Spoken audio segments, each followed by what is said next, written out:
Hey guys, in this video we're going to talk about celery. Okay, I consume a tremendous amount of celery. One thing you want to do is always consume organic celery because the conventional celery has like 19 different pesticides. So do organic. It's a little bit more expensive, but it's a lot better. You can dip it in nut butters, hummus, salad dressing. So celery has an active ingredient that creates some really cool effects. Okay, the name of that chemical is 3N-butyl phthalate. Like you really wanted to know that, right? So this is what this chemical will do.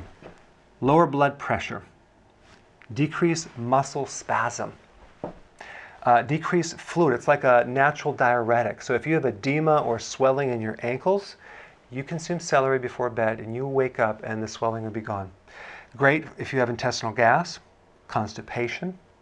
It will increase testosterone. It will help you relax and improves your sleep quality. So at the last meal of the day, just top it off with some celery, with some peanut butter. It can help dissolve gallstones and kidney stones. Improves arthritis, ulcers, gastritis. So if you have any of these and you want to address some of these, I would recommend at least 3 stalks a day for several weeks. All right, thanks for watching. So I want to know what you're interested in as far as a future video. Click the link down below and share some ideas. I want to hear.